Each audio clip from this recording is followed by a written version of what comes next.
গাজায় ইসরায়েলি আগ্রাসনের প্রতিবাদে গেল মাসের মাঝামাঝি যুক্তরাষ্ট্রের বিভিন্ন বিশ্ববিদ্যালয়ে বিক্ষোভ শুরু হয়। আটক আর পুলিশি নির্যাতন কোনো কিছুই দমাতে পারেনি এই বিক্ষোভ।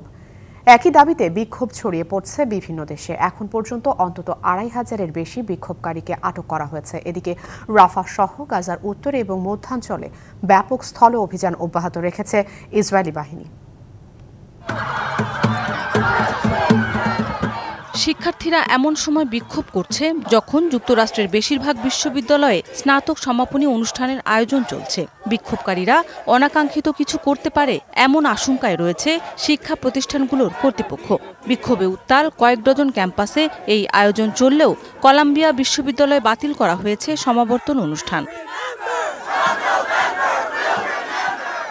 স্থানীয় সময় শনিবার ভার্জিনিয়া অঙ্গরাজ্যের রিচমন্ডে ভার্জিনিয়া কমনওয়েলথ বিশ্ববিদ্যালয়ে স্নাতক সমাপনী অনুষ্ঠান ছেড়ে বেরিয়ে যান বেশ কয়েকজন ফিলিস্তিনপন্থী।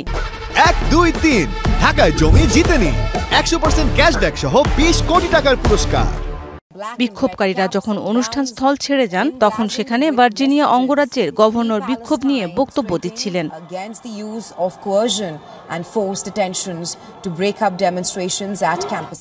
এছাড়া গাজায় যুদ্ধবিরতি কার্যকরের দাবিতে যুক্তরাষ্ট্রের ম্যাসাচুসেটস ইনস্টিটিউট অফ টেকনোলজিতে আন্দোলনকারীদের ওপর চড়াও হয় পুলিশ।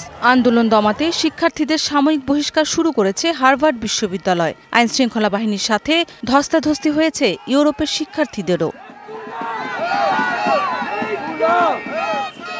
অন্যদিকে রাফা সহ গাজার উত্তর ও মধ্যাঞ্চলেও ব্যাপক স্থল অভিযান অব্যাহত রেখেছে ইসরায়েলি বাহিনী। ধ্বংসস্তূপে অন্তত ১০,০০০ মরদেহ আটকে থাকার শঙ্কা করা হচ্ছে। এদিকে নিজেদের ছোড়া রকেটে জিম্মি নিহতের ঘটনায় সরকারের পতনের দাবিতে বিক্ষোভ করছে হাজারো ইসরায়েলি। মৌসুমী শান্তা, ডিবিসি নিউজ ডেস্ক।